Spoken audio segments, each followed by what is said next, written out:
Hi everyone, this is Leanne and this is From the Heart. And today I have Sophia on. If you've listened to older episodes, I was on Sophia's podcast. She was interviewing me. Now we're doing the reverse. So now we're getting her wisdom and so today it's going to be on Ayurvedic medicine, which is something that Sophia has trained in and has some knowledge in, and she uses and incorporates it with the clients that she sees. And I'm someone who grew up with a little bit of knowledge here and there from my dad and from my family, and also when I was visiting India.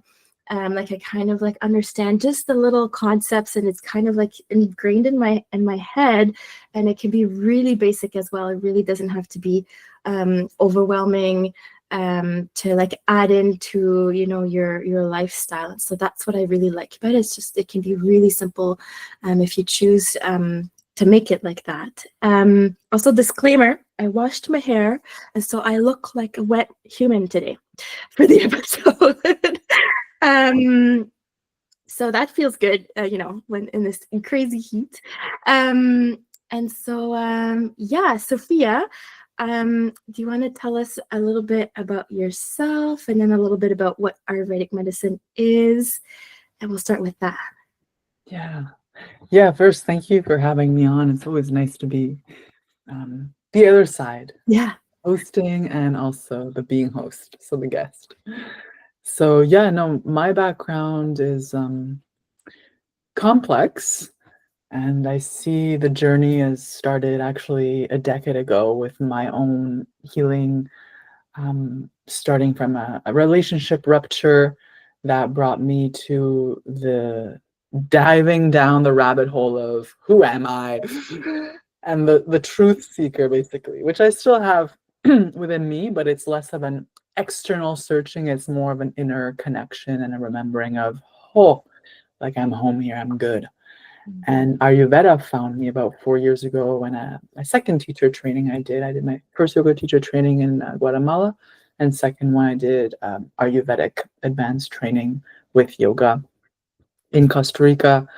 And it just was another tool in my toolbox to help me understand myself better, as I was suffering from emotional eating, over exercising, basically numbing myself, numbing the pain I was feeling, swallowing it, trying to escape from it, and feeling very lost and disconnected. Self with the world. I was self-sabotaging, let's put it that way. And Ayurveda spoke to me because it's so, as you mentioned, so, I like to say, commonsensical when you just learn the basic principle around it. And it's a natural healing system. So it stems from the Vedic system in India 5,000 years plus ago. And it's one of the oldest forms of medicine, if not the oldest one, the healing sciences of the world. And it works both on a preventative level and a preservative or curative medicine level. And it basically reminds you that you are nature. And being a nature enthusiast all my life and will ever, always ever be, I really was drawn to that aspect where, I was done with the Western medicine prescriptions of, I don't know basically what you have, or I'll give you a pill. Like I was done with that. And of course, like Ayurvedic medicine is complementary to Western medicine. We can see Western medicine as beneficial for acute conditions, and Ayurvedic medicine can help you when you're recovering, so to strengthen the body and to preserve your health and to make sure you live a long and healthy life.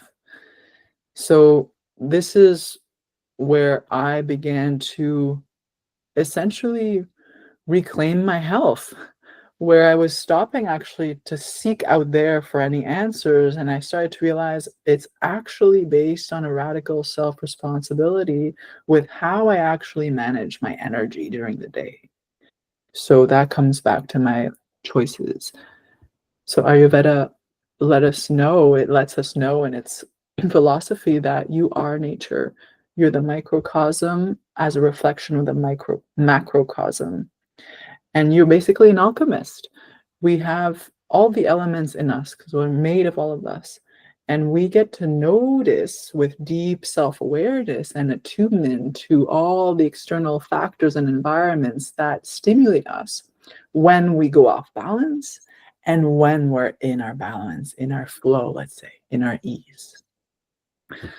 So this is where I was like, okay, I have a choice. I can continue down this path of like really depriving me of nutrients and food and over exercising and burning out, or I can start making adjustments.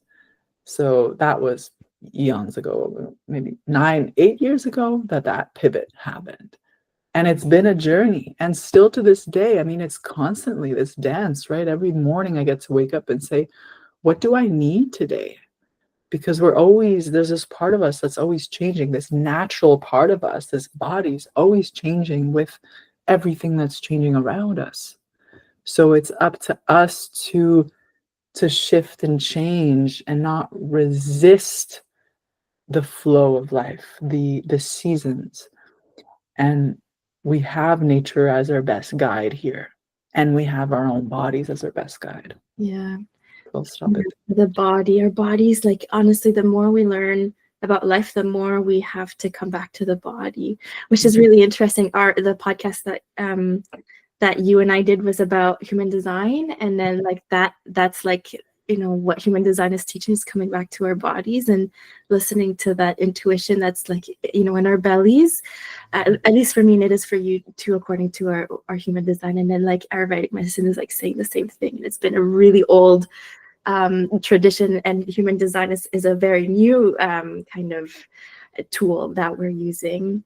I like wanted to, like you were just talking about like how we can use Ayurvedic medicine, and like we can use it with Western medicine, and we can kind of switch. So I'm like the person who actually did the switch. So when I have a pain in my knee, I have like swelling, I've had this my entire life. I saw this Ayurvedic doctor, and I'm not sure who calls each other what or anything. Like I don't understand the labeling, the terminology of the people, but I saw this man who had a lot of knowledge around it, and he gave me these two remedies. And then because I have these two remedies that are Ayurvedic with herbs in them, it works better than Tylenol and Advil, because for me, Tylenol gives me like these vision side effects, and then the Advil gives me gastrointestinal side effects. And then when I switched, I'm like, oh, it's so good, it's so different. So for me, like this has really worked. And also in my knowledge, I also know that in research, we know that herbs and spices are actually the second most nutrient food for the human. And so for me, like this makes sense. It really makes sense for me. So, so are there any definitions you want to give us before we kind of like talk more in depth, or should I ask you the next question? Yeah, well, I guess the definitions or the vocabulary that could be helpful to explain is basically doshas. Mm-hmm. If maybe you've come across the word Ayurveda and then dosha came across, even maybe Prakruti and Vikruti, those I think are the three ones we should understand. First of all, Ayurveda, translated as the science of life or the knowledge of the self. So that in itself paints the picture like, the science of life. And I also like to see it as the art of living, because Ayurveda really becomes a way of life. It becomes a way where you are living in rhythm with your own rhythm, with your own cycles, and with the cycles and rhythms of nature. And when we look at doshas, and I mentioned this briefly before, we are the microcosm as a reflection of the macrocosm. If we see everything we see outside of us as a creation based out of the 5 elements, so space, air, water, fire, and earth, we are part of that creation. The doshas are energetic principles that are a combination of these 5 elements. and they govern everything that is in nature outside and within us. So this starts painting the picture when we get into, well, what is the remedy to these dis-eases and disorders we're experiencing when we balance? It's all about the balancing act. So your dosha, there's 3 of them. The main one, Pitta, Vata, Kapha. Pitta governs the energy of digestion and assimilation, Vata the energy of movement, and Kapha the energy of lubrification. And we're talking about, this is like the basic biology of the body. And all these energies are in us. The thing is that what I love about Ayurveda is that it's unique. There's not a one size fits all. It's not like the fads of like, now it's paleo, now it's vegan, and then we're all left confused because for me, vegan works, but for you, it doesn't. So it's like, oh, right. So my constitution, so my mind-body constitution is different than Leanne's. I need more grounding food, perhaps. Leanne needs a bit more pungent. Like me, pungent is like no bueno. Pungent is basically spicy, like chili stuff.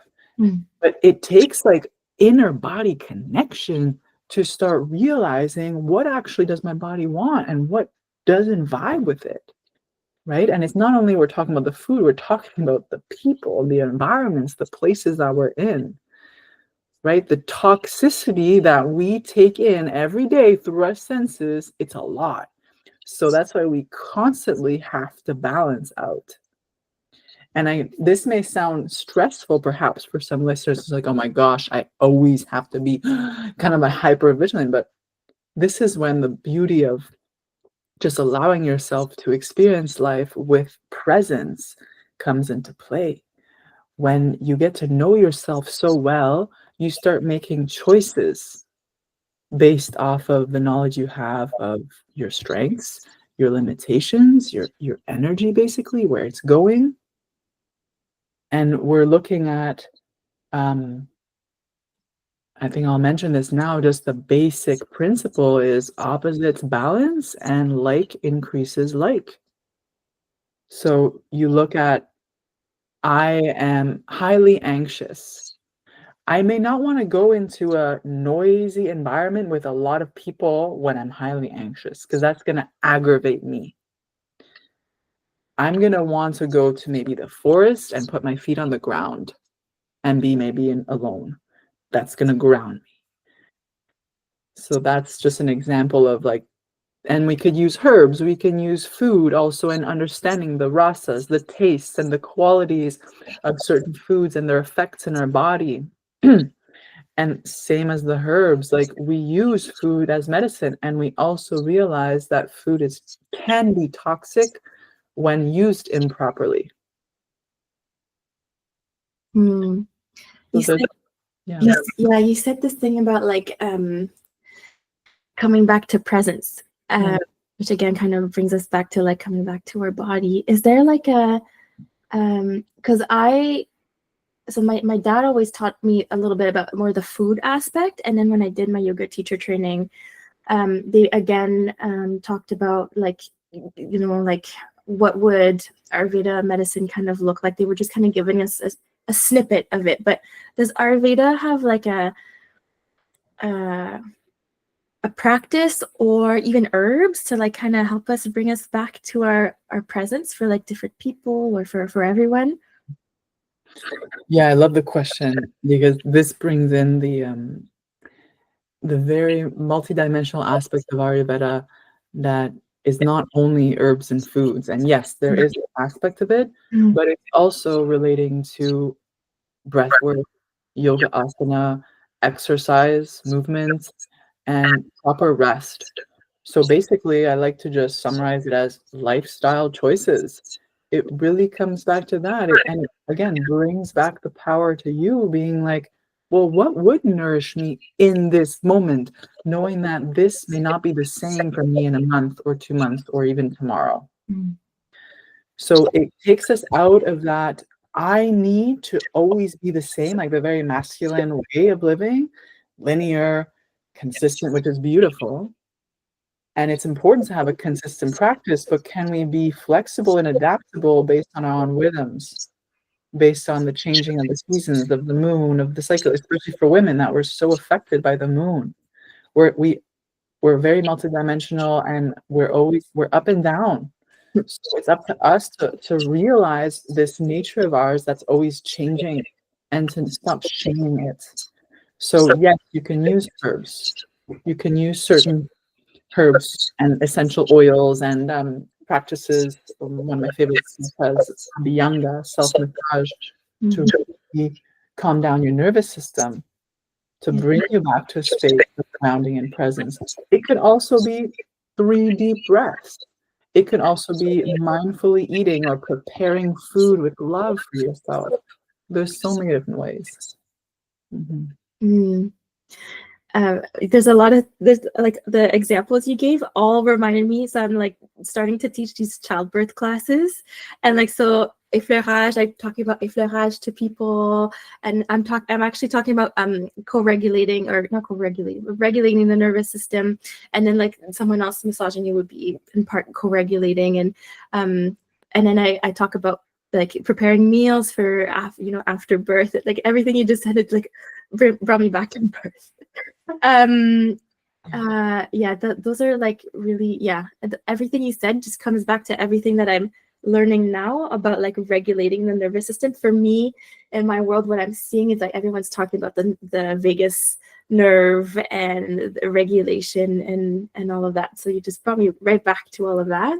And it's really nice that we don't just have like there's more than just one tool in the toolbox. Like there can be, a meditation, a very long meditation, a very short meditation. There can be just preparing food and being present and smelling and tasting, and dance would be one of them too. And it's really nice to know that this is like an all-encompassing kind of, not too prescriptive kind of medicine. And then again, it just comes back to the body, and you're like, what would feel good right now while I'm feeling a little bit out of sorts, or I just want to stay in like a good flow right now, Yeah.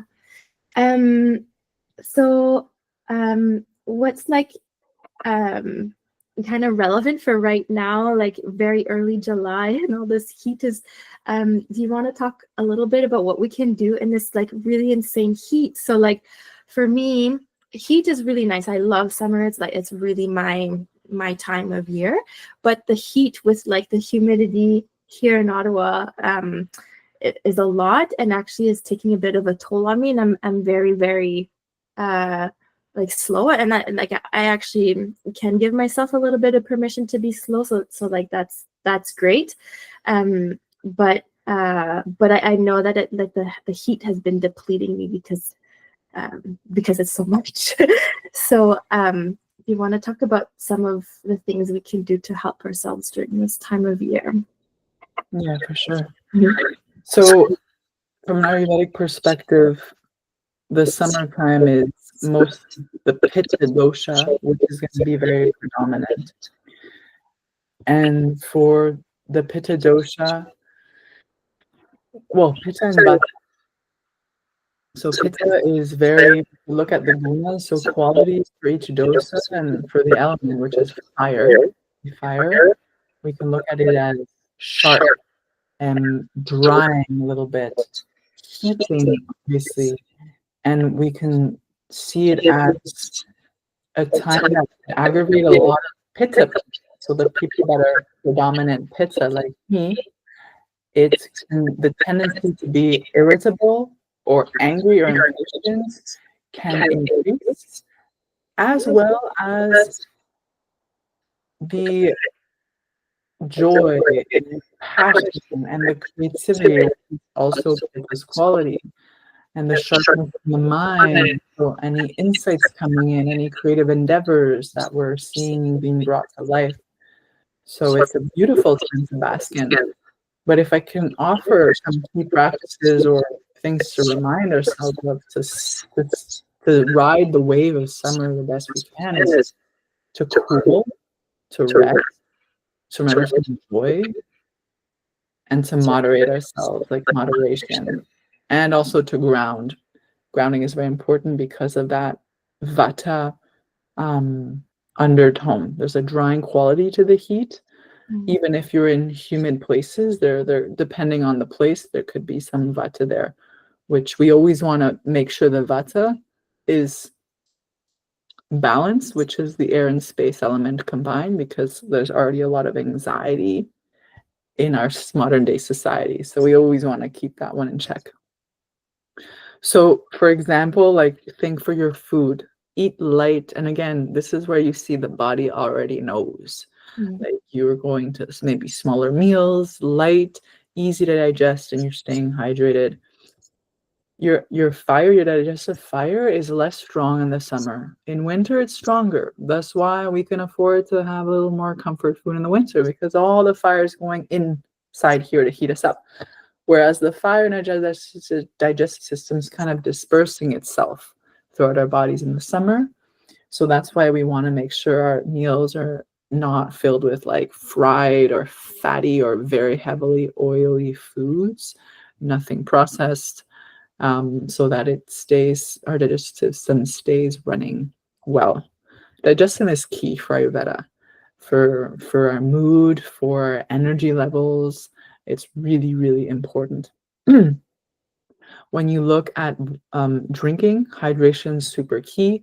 And when we start incorporating the herbs here, this is where we realize we have everything we need in nature. And here in Canada, we have access to herbs and some flowers that can be very cooling. So we have mint is really nice, cucumbers and lime that makes a nice like water that's refreshing. Mm. And we have also for spices, think of coriander, fennel, rose is nice, hibiscus, making a tea off of those. You can have aloe vera, so aloe plants. You can make an aloe drink from the gel. I like to add a bit of lime water into that. And if you want a little bit of sugar, because it's a bit bitter, the aloe, you add a bit of coconut sugar. Coconut's great, very cooling. Any type of coconut milk, coconut water, coconut itself, shredded coconut. Mm. So those things keep us cool. So you want to think in terms of tastes. You want to favor the sweet, astringent, and bitter tastes, and you want to avoid the salty, pungent, or sour tastes. So these are just ways that we can help ourselves stay cool and calm, basically, from the inside out. And always recommended to eat seasonally and locally, right? If you can, that's always the best. In terms of exercise and movement, you want to make sure you're exercising early, because if it's really hot and you have the peak of the sun in the wee hours of the day, like you're not going to go for a run then. You're going to want to go because that's going to aggravate your pitta. So you see the doshas have actually times during the day, the 24-hour clock as well. So you want to exercise early in the morning, which will alleviate you from the heaviness of the sleep time that we've gone through. So to get past the kapha stage of the day, we can add some exercises. We want to avoid strenuous exercise or intense and competitive exercises, because that will aggravate your pitta. Pitta is already quite competitive and ambition. So exercise to 50 to 70% of your capacity. Swimming is great for the summer, right? And do it in the evening or early morning. And what else can I share?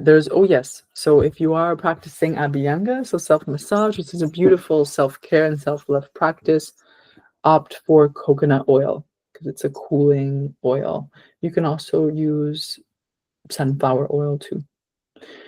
But yeah, coconut oil is beautiful, and also with your hair, because it's very drying. The sun is very drying for the hair, so you can just lather yourself in oil.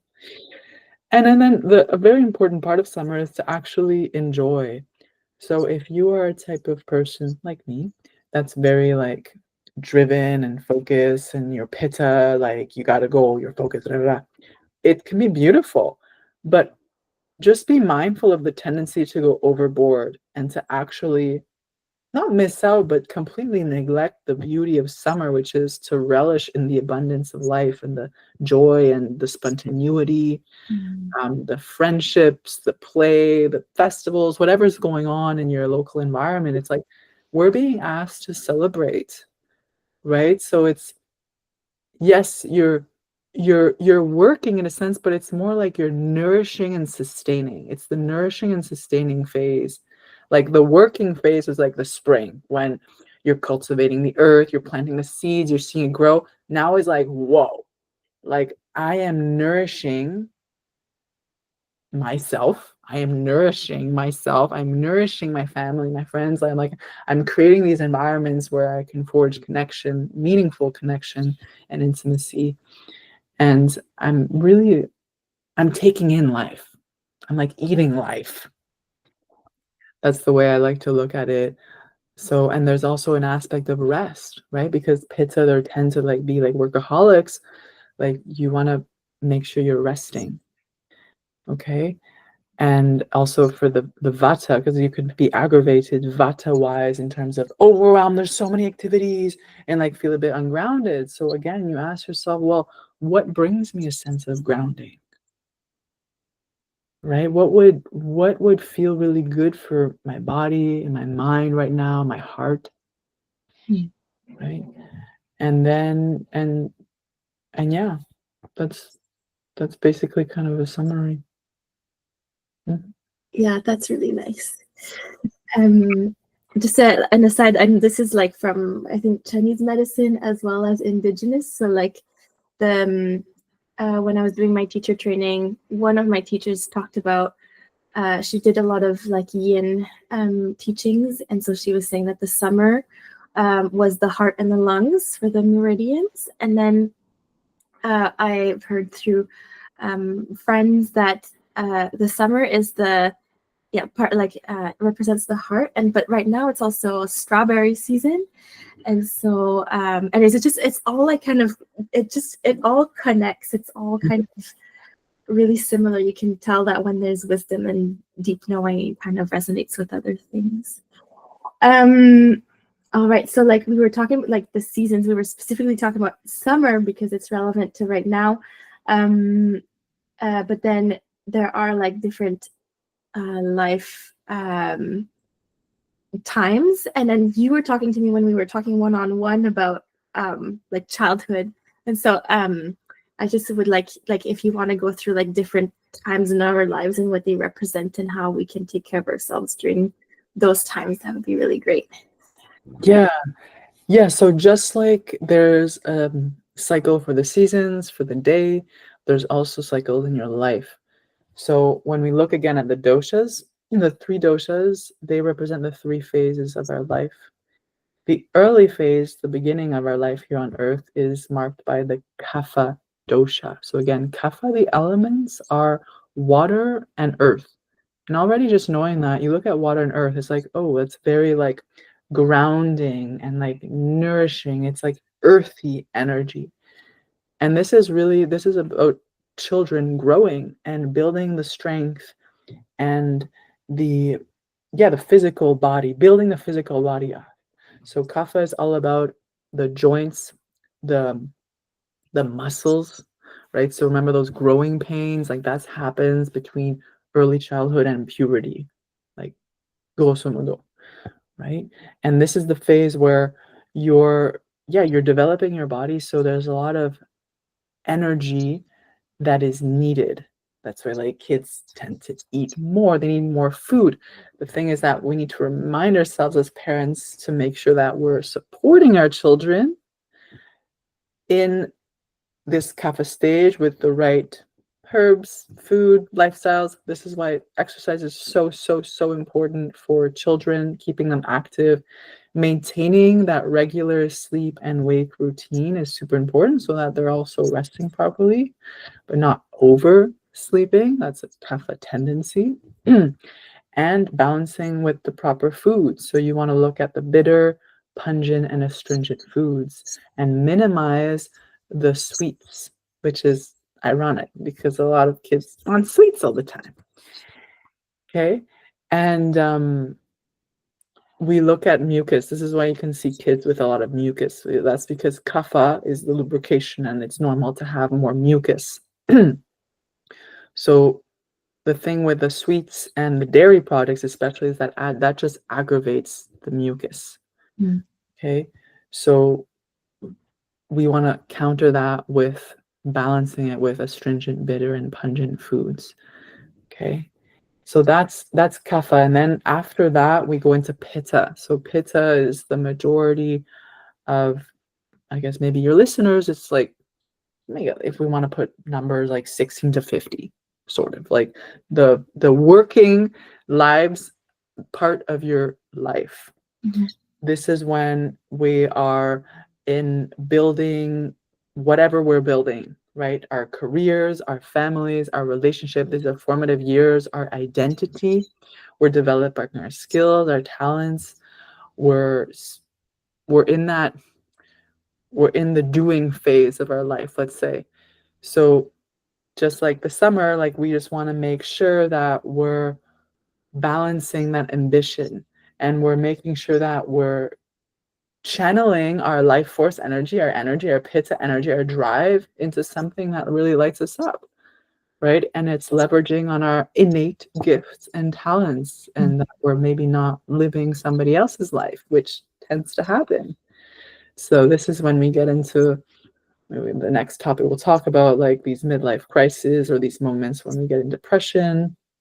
So pitta time is very sensitive because there's a lot of people that are pitta in this world, and maybe they've been pushed into being pitta because it's all about productivity, efficiency, go, go, go, the next thing. But it's never really, the world is not really conducive, at least here anyways, to relishing in the pleasure of just being alive.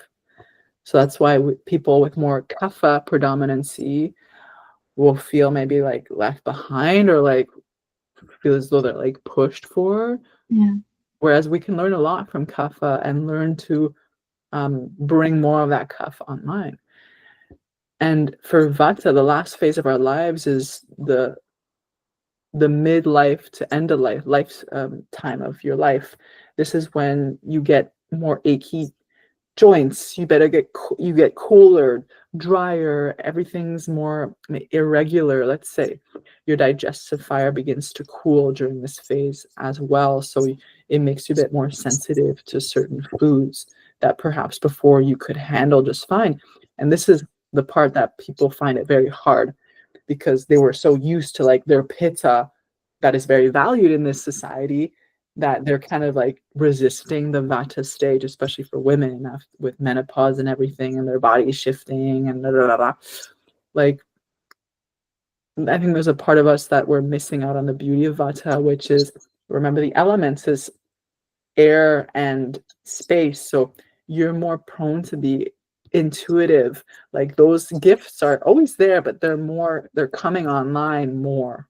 You're just in a phase of life where there's more wisdom coming through, right?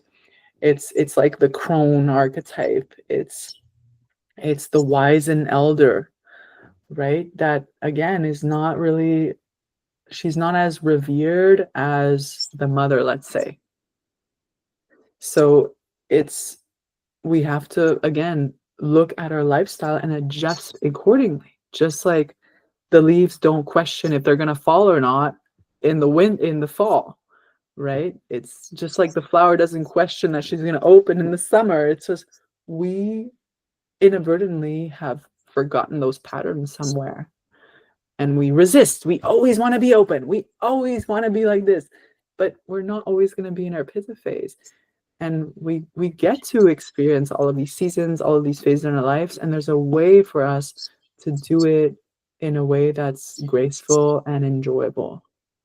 So just to wrap up, like the vata phase is really asking us to slow down, to ground ourselves, right? Because if we're not, we're going to be highly anxious. Remember the out of balance vata? Just think of space and air. It's like, whoa, like I'm in my mind. Whereas a beautiful aspect is the creativity, the insights, the inspiration, the intuition that's flowing through. Like this is where there's a second wave of creativity. Maybe it's not the creativity of creating a baby anymore, but it's a different type of creativity. And are we able to honor that, right? Mhm. So yeah, not waiting for society to honor that, but doing it ourselves, because that's like the little increments that actually do change Somebody else is going society. to give you that permission.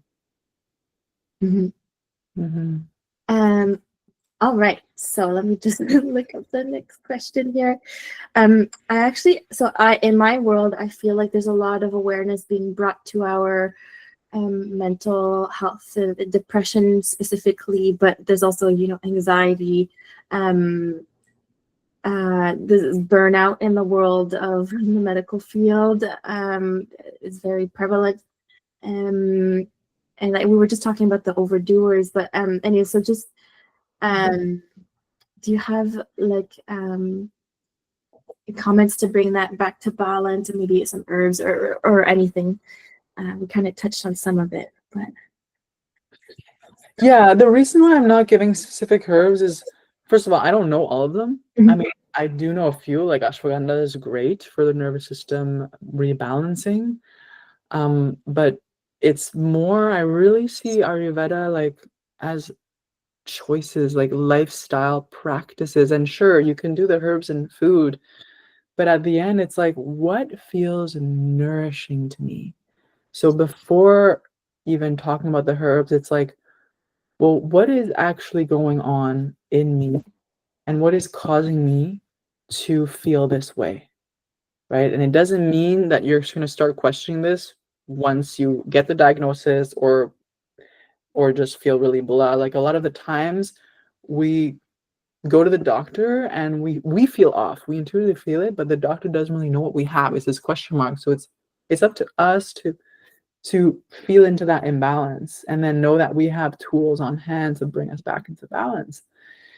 So when we look at this holistically or just very generally, anxiety and depression and any imbalance is really comes down to not knowing your true self.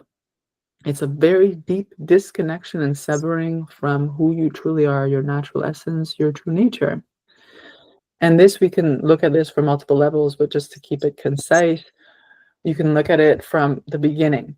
When you look at your childhood, you're connected to your mother, you're communicating in a way that's not even verbal at the beginning. You're just latching onto her tit, you're sucking on her, you're taking in her juice and her love, hopefully, and you're bonding and you feel safe. You can look at it in the womb, you feel the safest. But then once like you start interacting with the jungle of life, basically when you're starting to socialize with kids, and when you experience death for the first time, maybe a member of your family or a death of an animal or something, like our society anyways, like parents want to protect. And then we like cuddle the baby and then we develop all these protective mechanisms that separate us from nature, right? We can just look at the birthing process in hospitals now with like big lights and but I won't go in there. But it's for just to look at the beginning of the separation with my true self. We begin to conform into the mold that society wants us to conform in. We start to follow a set of rules that we're at the beginning blindly following. So we're starting to abandon ourselves further and further and further and further, because we believe that there is a certain path that we need to take in order to be successful. Also, when we experience our first heartbreaks, generally, this is when our protective mechanisms comes in so that we don't experience any more heartbreak. But what happens? I create a barrier around my heart, around my body, and my mind, my beautiful mind that should be used for discernment is now used to cut me because my mind is now trying to protect me, reminding me of the hurt and pain I experienced in the past, projecting it into future invented scenarios of what could happen. And then I'm left in not doing anything, stagnation, staying with the status quo because I'm afraid of actually going for what I want, expressing my truth, my desires, my longings, perhaps because somebody told me something and it just stayed with me. So this is why it becomes a revolution when you start being self-empowered and taking the reins back in your health and your life through Ayurveda and other modalities, yoga, whatever other medicines you're or practices you're involved with. it's really a beautiful rediscovery of your true essence, right? And you begin to thank your mind, and you begin to thank all the triggers and all the situations that brought you to this point of maybe crumbling on the floor, crying in your snot, because you're realizing, shit, I had to go through that to experience that pain and that hurt and that sense of abandonment to come home to me, to hold me, because we stop blaming and victimizing ourselves at one point because it's too easy, right? And we still stay with that void in us that we can't seem to fill with food, sex, Netflix, or even trips. It's really something that we turn towards. And this is what happens when when depression sets in and anxiety. It's like the mind and body shut down because it goes like it revs up. Usually it's like this anxiety, like, oh my gosh, like I'm so in my mind because I'm so worried of what other people think. A lot of the times it's fear of rejection. We all want to be, belong. But then like it's burns off our whole system, and then it goes and then it's a shutdown. But that shutdown is really at the core based off of the fact or the realization, without being conscious, that I don't know who I am anymore. And I don't feel as though I belong here anymore. I don't feel I'm valued here anymore. Like your flame, so the pit of flame is so low that it is just, you can't get up anymore. Like your fire is what gets you up in the morning. The passion, the drive, the desire to contribute, to experience life, to taste life, to share your life. Like that's gone. And to varying degree, you can see the spectrum, but if it gets to depression, that gets to a point where you don't even want to live anymore, perhaps. And it's we call it mental health, and yes, it is, as I mentioned, like the mind that's cutting itself because it's really overprotecting you and shielding you from actually living out your purpose and your truth and the reason why you're here. But at the end of the day, like the remedy is not more affirmations being like, I am enough, I deserve to be here. Sure, they can be complimentary, but it comes back to reconnecting you in your body and creating that safety for yourself to feel, first of all, the pain of abandonment that you felt, the rejection, whatever pain and trauma you felt, like to provide yourself with that space to feel. Because that's, I think, the epidemic of our human race right now is that we feel less and less. So, but very part of being human is to feel. So can you allow yourself to feel? Can you actually give yourself the space to allow the body to do what it knows already how to do, which is move energy? Because what happens is that all our energy is shut down, like all our whole system. You can look at a chakra system, it's shut down. Energy is not moving up and it's moving down, but down to like just like the earth, like I'm basically dead. I'm waiting to die.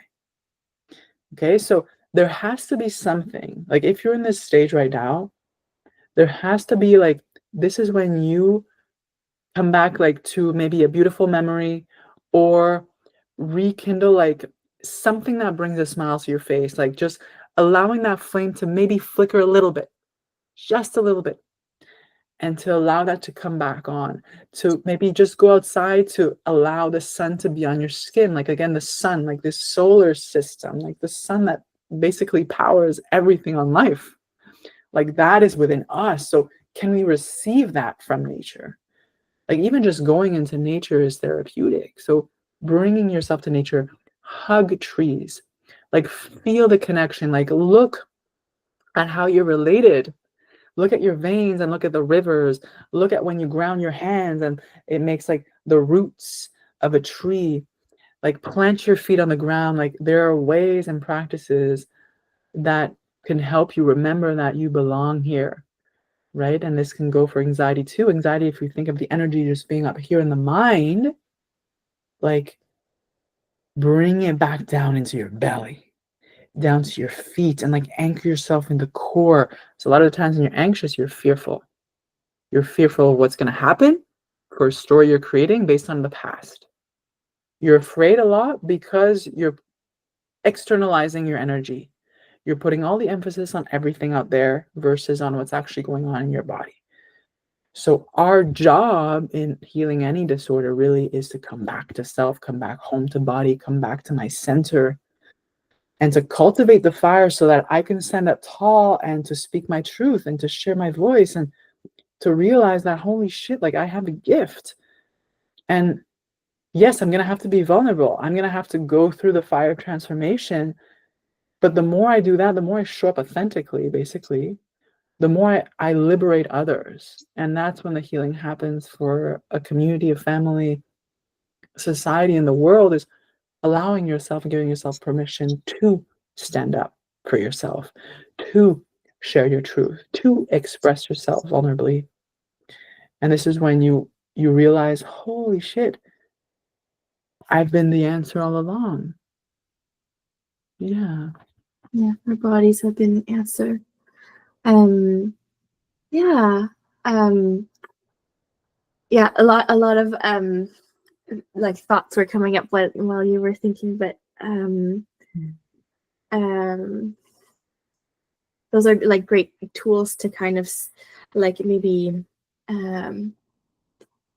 see and feel when we're feeling a little bit out of sorts, and then when we're really out of sorts, we need like more hand holding and some things like that. But like we can always use these tools to bring us back to balance, no matter if it's small or big. Yeah. All right. So I think those were my questions. Is there anything that like feels you really want to share for the listener, like about Ayurveda? Well, I guess the summary is really like, begin, if you're on your journey, you're in a crunchy moment, the offering here is to be present with whatever is arising. Yeah.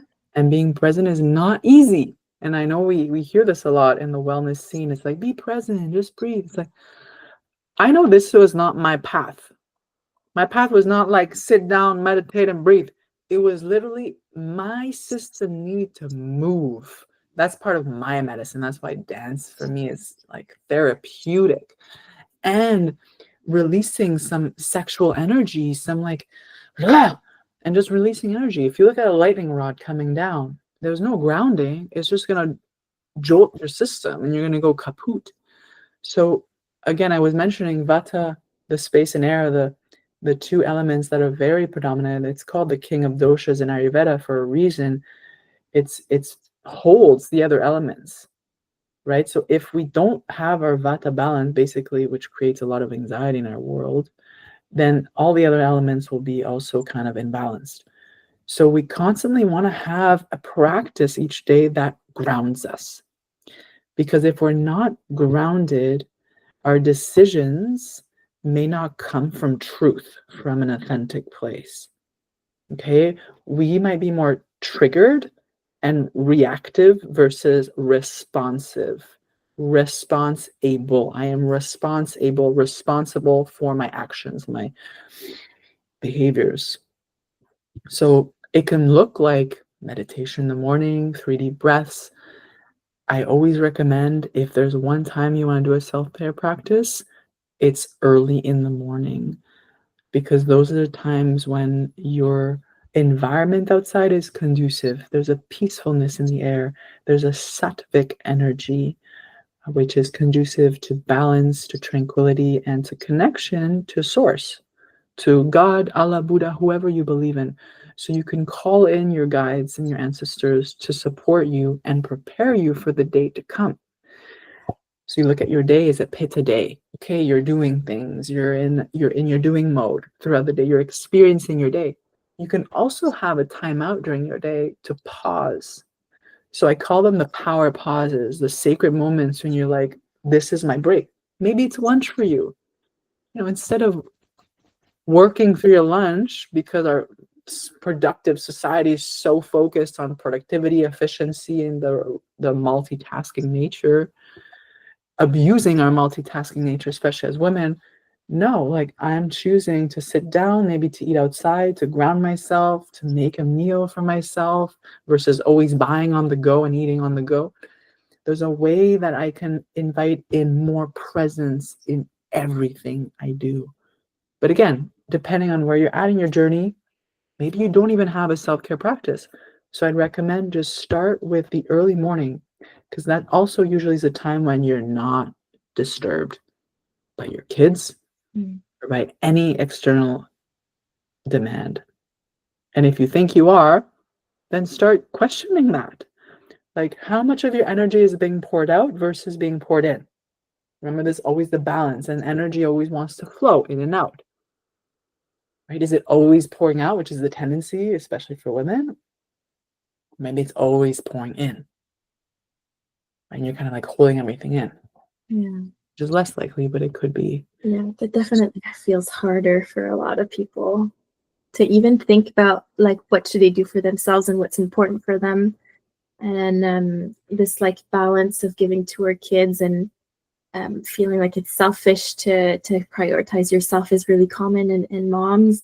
And so I just want to like say that like it is common, and if the listener does that, it's not abnormal, but it is something that we have to like just rethink, because I always say like a pregnant woman who is healthy is going to make a healthy baby. And so the health of the mom always impacts the baby. And it is the same, maybe just like physically, like there's a separation now, but there's a sameness to that. And then just to remember, like, we grew up with a mom that was a martyr mom. And how do we, like, maybe not all of us, but how do we feel about that? Does it make us feel good that our mom did absolutely everything for us? Or does it feel good that we saw our mom, take a bath for herself one time, or um, washed her face when she just needed a moment of space? And so,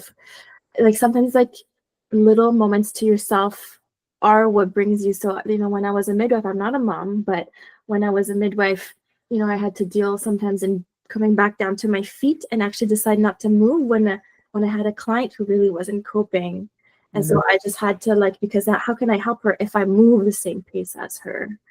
And so when I like just even like my voice could also be a little bit like kind of bossy. No, I can't do that. I'm here for you. My priority is your safety. And so kind of like coming from like that sort of energy, I actually would like focus a little bit on my feet. So that's like one of the things I did. So that's not an emergency, but it can feel like an emergency. And so what in a real emergency, I always told myself, and I always told my students, and emergencies don't happen very frequently in labor, but they happen sometimes, and a midwife is always doing her best to prevent, but then sometimes they happen. And so in that moment, I always said, I'm taking a breath for myself, and now I'm moving. And then like this whole, like something else would take over me during that emergency. And I had done something for myself right before, right? And then of course the emergency would always wrap up and end, but sometimes it's a moment where it's just like it's always thinking, it's always doing. And so those moments do happen, and we can always just add in just a teeny tiny bit of something, and then when it's done, you're gonna crash if you're a midwife, because sometimes like it's movement for like a few hours. And so so like I actually one time told my sister, I'm like, I'm so tired after real emergencies. She's like, yeah, Leanne, that's normal. And because in the medical world, we don't normalize the tiredness. We normalize moving forward. And when my sister told me it's like normal to like be on the couch and be zonked like that, like I just want to normalize that it's okay to feel like that, because there is some life will sometimes throw us a really nice big curveball. And then what can you do when the curveball has passed? Flat tire. We're going to deal with the flat tire. We're going to move on. And so, anyways, yeah, like those are just like little things I did in the moments that felt like it could be impossible to bring it back to ourselves.